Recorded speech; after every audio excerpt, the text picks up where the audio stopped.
So, good day everyone. Today we're going to learn what community language learning is and how this teaching method apply in the actual class. But before that, let us know what is community language learning method. So, it is a process or a method developed by Charles Curran. It treats language learning like a group counseling process. Learners sit in a circle, share what they want to say in the target language, and the teacher or a counselor translates or model it. The vibe is super supportive, focusing on building trust, lowering anxiety, and letting learners feel safe to experiment with speaking.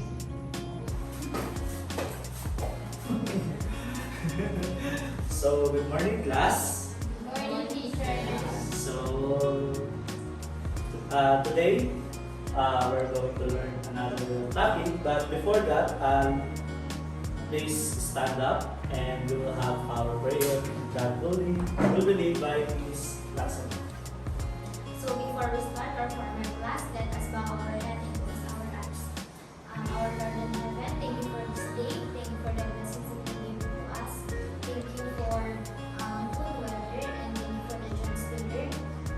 We pray for your guidance. Give us knowledge and wisdom to open our minds and hearts to understand all the lessons that we're going to learn today. And thank you for that everyone in this class is here, even though we experience different calamities in our province. So it is. So we thank you for your guidance, Lord, and it, in Jesus' name we pray. Amen. Okay, so please arrange your chair for a circle. Yan. Yan. Sige. Sige kasi. So again, I am your teacher, Mark Stephen. And I am Miss Desagay Laksamana. Yeah, that's right. So before that, let's have an energizer first. Para naman sila tayo. So let's start, So everyone. let's start, everyone. Siglahan nyo, ha?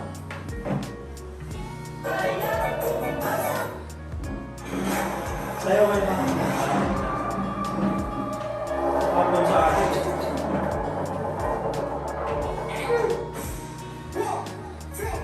One, two, three, let's go!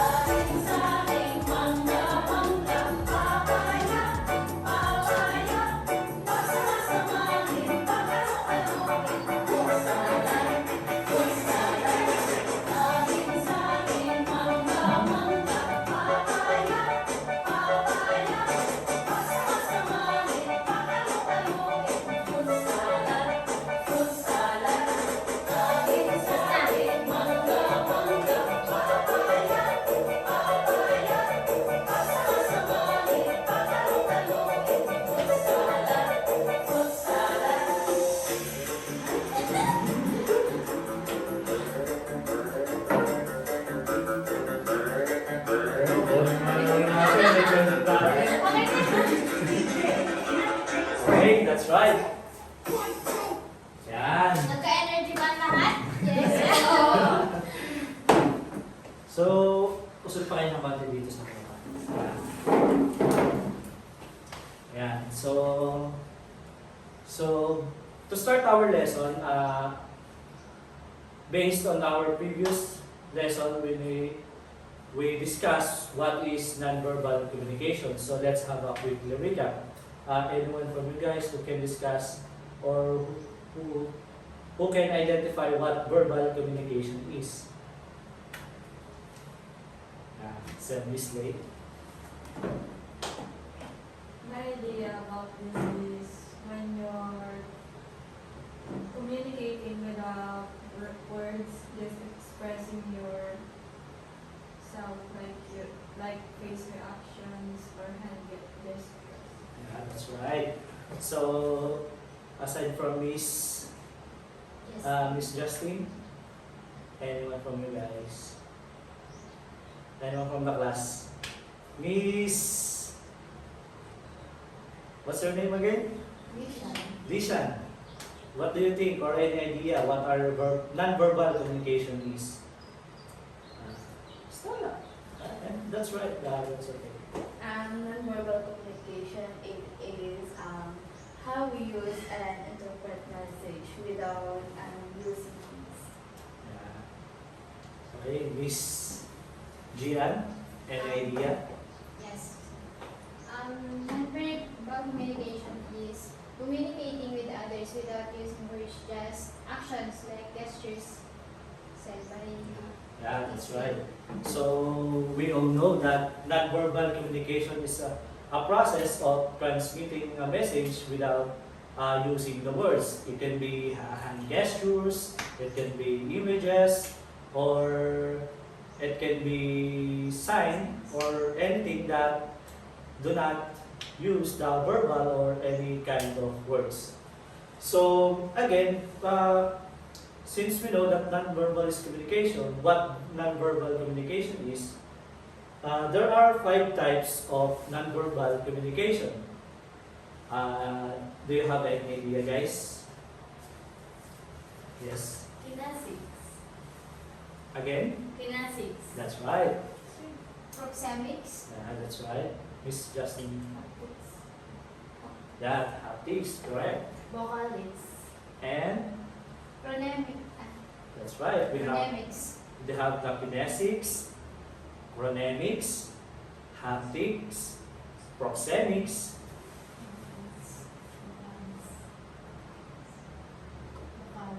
vocalics. Okay, that's right.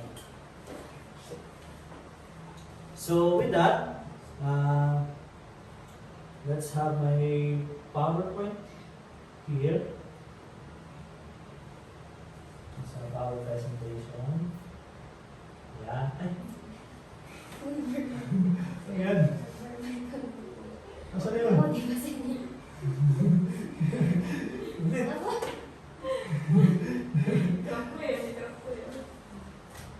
Tsaka ba in-edit? Dito ko din in-edit yung ba't nawala? Yan. Nice ka.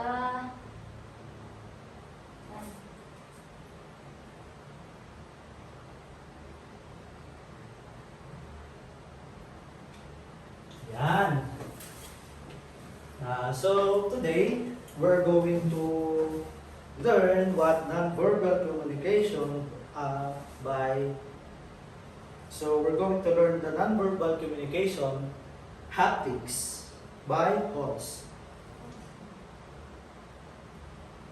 Yeah. So what do you think, guys?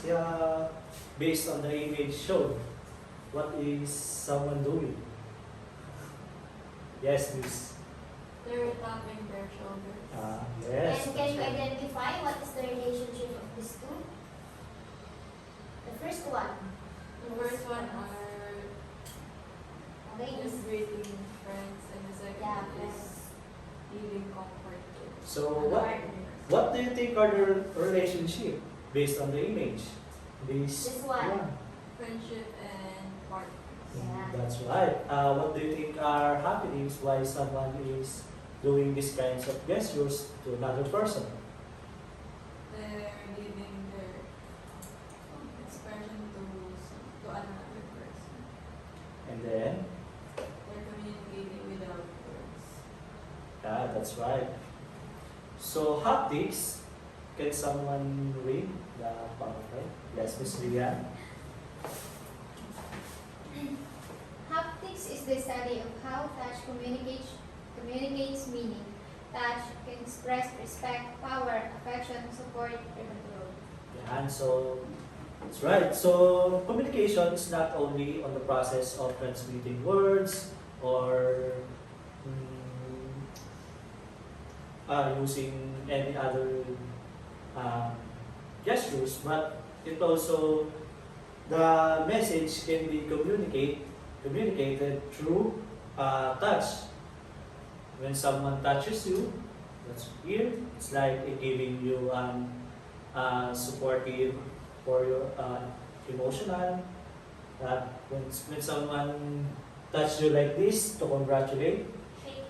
congratulates you, or when someone kiss you, it can be a sign of love of it can be um, it can be a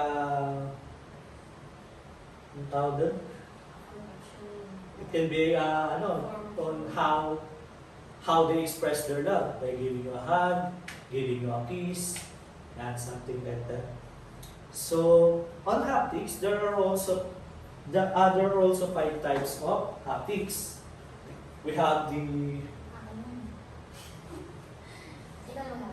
So we have a 5 types of touch in haptics by Hall's classification. So the first one, can you read the first one, Miss Justin? Functional professional. Doctor checking a patient. So in a functional professional, what do you think are the gestures or the touch that someone is doing to to relay the message, especially in terms of professionalism, professional. It can be blue-collar workers, something like that. What do you think are their gestures if they are to communicate with someone? Just like, for example, doctor checking a patient. So the doctor, we know that if they are going to check your heartbeat, they use the stethoscope, and then it touches your heart. So what do you think are the other gestures? By a professional, sir? Yes, professional. Maybe, sir, when a teacher is asking a student and the student saying yes, they tap the shoulder of the student saying goodbye or okay. Yeah, that's right. So any other idea, guys? Miss Tishan, there's no wrong answer for this. Let's all learn what haptics is. Any idea?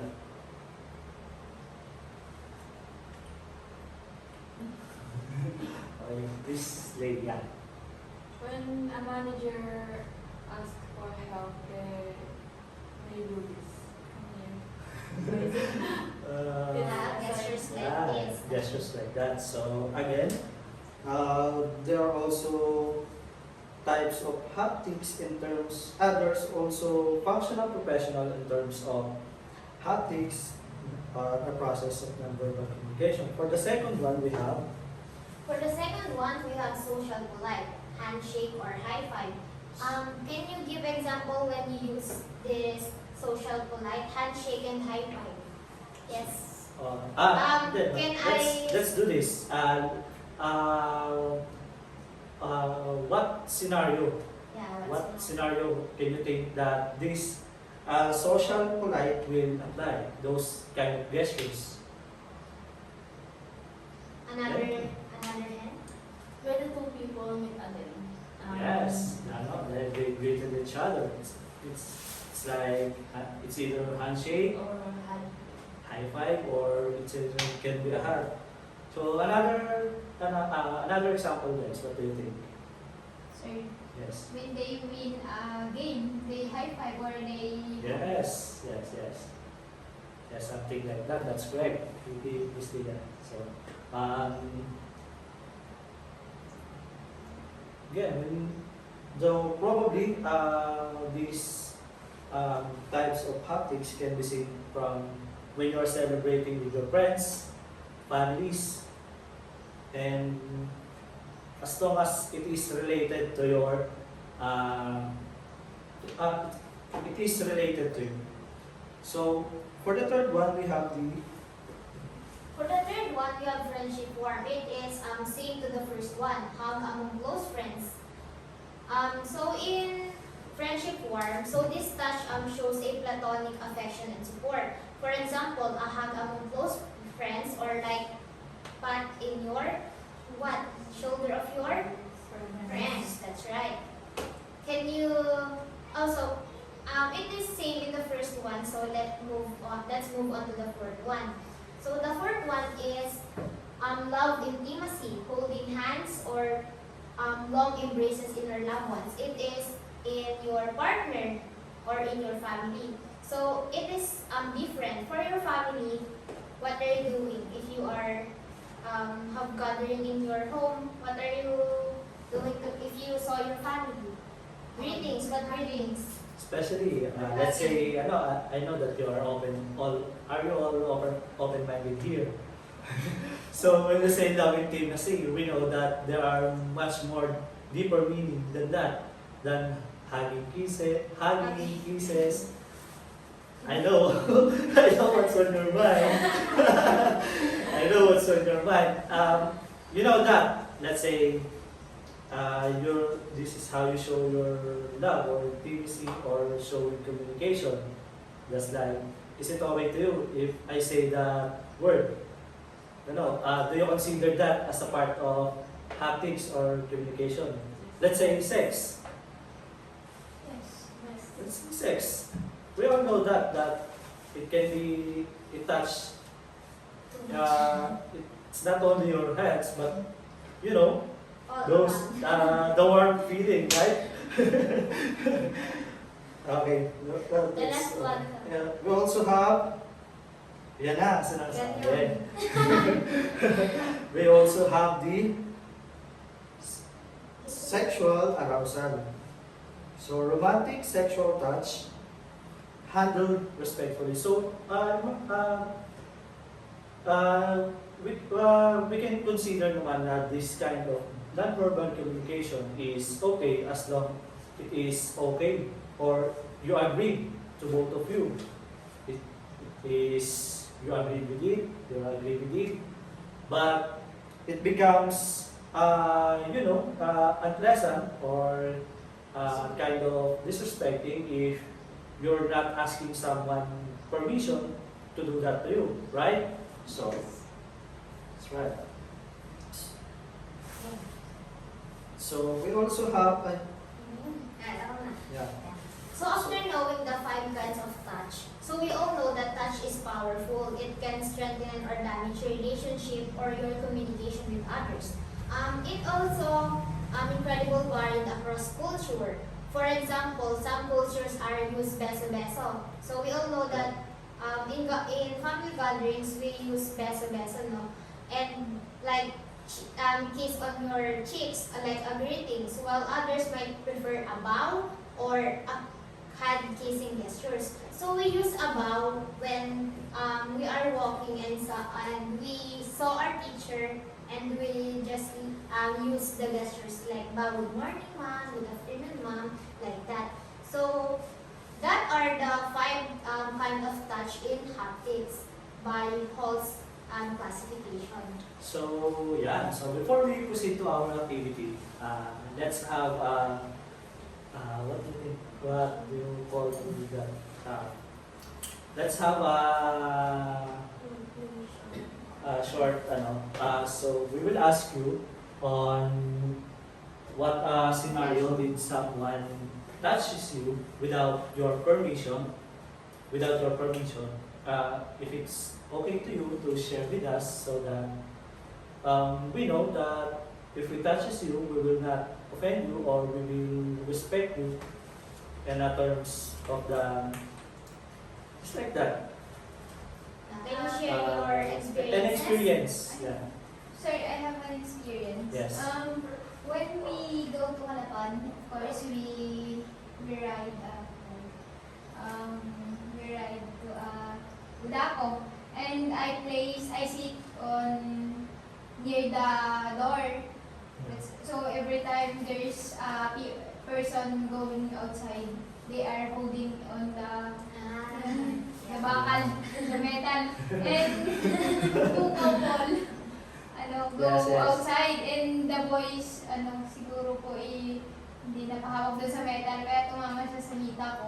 But I didn't angry to that boy because, of course, it's Maybe it's unintentional. unintentional, Yeah. yeah. Yeah. So, Miss Lisha, do you have any experiences with those any kind of scenarios that you want to share with us? Even holding hands with your parents, something like that, holding hands with someone you love. If You you have have, someone?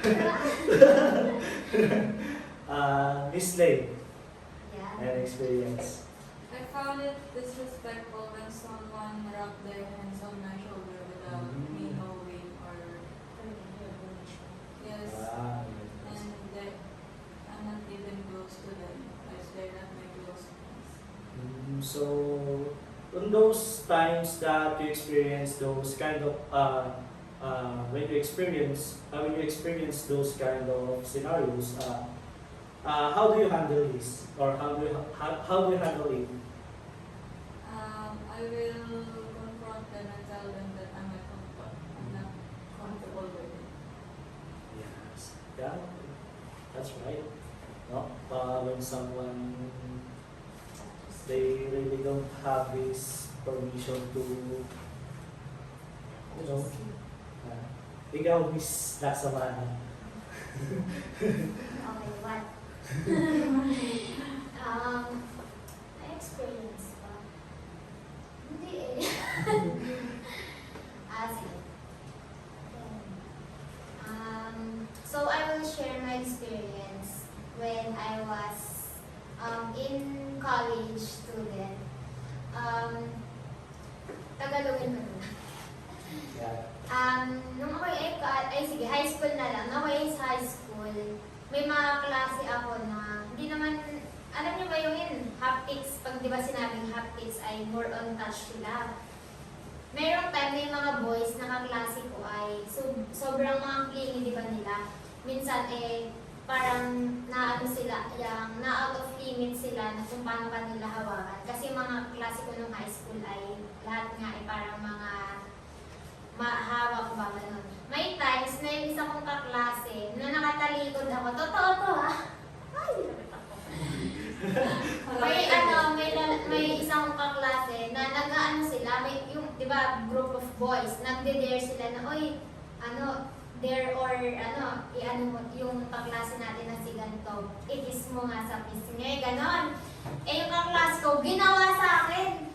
Kinis nga ako dito, hindi ako natuwa, at then ginawa ko. Siyempre, nabigla ako din yung gawad na kasunto ko, man, parang natulala ako.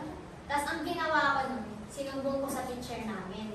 Ako, nung high school ako, para akong tomboy ba, inabangan ko sa labas. Sinunto ko ng isa, tapos kinabukasan, pinatawag kami sa office kasi nga, ba't ko daw sinuntok. Tapos sinabi ko naman yun. Kaya yun, ang mali ko lang doon sa pag-handle ko ng situation na yun ay, yun nga, nagka-pisikalan. Pero tama lang na ginawa ko. So yun, based dun sa aking experience na yun, based dun sa topic natin ay, kumbaga naging na out of limit siya nung sa ginawa niya. And about our topic of haptics, di ba, it is more on physical touch. So yun, na physical touch ko din siya. So, sa pag-handle naman, kailangan natin class na pag may mga ganyan situation, katulad na lang napahawak sa binte, yung natatouch dito sa shoulder. It can be, to the authority. Yun. Rather than doing unnecessary One things that it can be mas lalong magpapahamak sa iyo. May mga respective authority naman tayo where we can share our experiences to them so that some people may understand what our feelings. Yeah. So after that, di ba, narinig niyo yung dahil all girls tayo dito sa klase, tapos girls din ako, di ba? Dapat syempre mag-share din yung isa nating ang ating co-teacher na experience niya since na lalaki siya. Ako, actually, I'm in terms physical touch. Madami. Dami. Hindi, siguro those touch naman are more on intimate. So we both agree that we're going to do that. But in terms of me, if someone try to touch me without asking me, sometimes I feel, what do you think is that? Parang medyo, pag ginawa, lalo na pag babae hinahawakan mo, parang nakikringe ako. Parang sabi nila, bading ka ba? Pero ganun lang talaga, parang hindi lang ako sanay na yung, kunwari, yung bigla kang kahawakan. Lalo na pag, kuya, padahal ka naman minsan. Hindi, sa room. Pag minsan din, kuya, I mean, okay lang naman yun. Siguro, sa feelings ko lang. Parang uncomfy ako, pero hindi ko man nilalabas. Ayun, no? Baka yun din, magkaroon din ng misunderstanding sa iba pag ginagawa yung mga ganun bagay. Kaya, yun know. That's right. Yan. So after hearing our experiences, anyone has a knowledge or reflection to our lesson. Yeah. I have a reflection. Based on my knowledge Or what you have Yeah. I learned that every time we touch, we need to have a respect, and of course we should know the limits, because sometimes the effect of our touch to others have a big impact. Yeah, just like that, no? It can be caused na misunderstanding. Right. That's all. So we can, ano naman, if we want to relay message by using touch, we can ask muna. Then, if it is okay, then, but, yeah. So, but basically, our lesson is the process of communication through touches. But we know that in terms of touch, we can also give an information by doing that. So it's not just in terms of misunderstanding or any other circumstances, but our main purpose is that to understand that communication can be seen or can be shown through touch or haptics. Yeah. That's right. So before that, so after that, we're going to have our so we have this question and we're going to answer these questions. Do you have my open here or open? I will read the may open here. Papel. Bigyan mo kasi ng papel. Yan, punitin mo. Tapos bigyan mo sa akin yung likod mo. Kaya magsulat sila. Diyan tayo nagsagot. Ayan, yan. Ito. Yan. So, here I will read the, Ms. Taksamana will read the, So I will read the first question. So you will write the correct answer based on what you learned from today.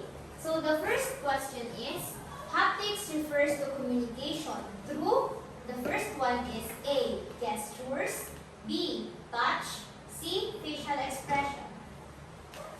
So again, haptics refers to communication through gestures, touch, and facial expression.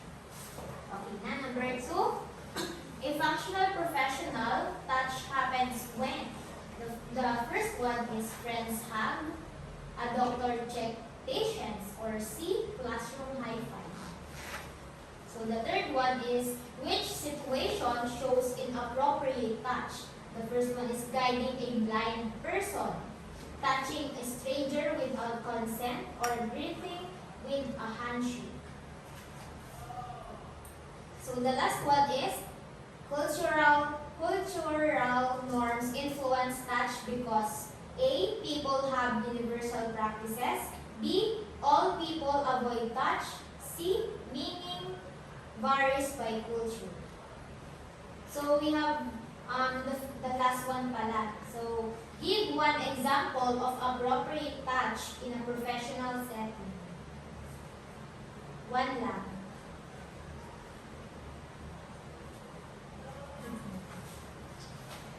Are you done, class? Yes po. Okay. Who wants to answer the first one? Miss Gian. Haptics refers to communicate through letter D, ma'am, touch. Correct. Number 2, Miss Keisha. A functional professional, touch happen when, letter B po, a doctor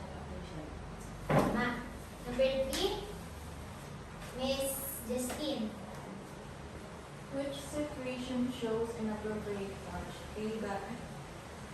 Touching a stranger without consent. Tama. Number 4.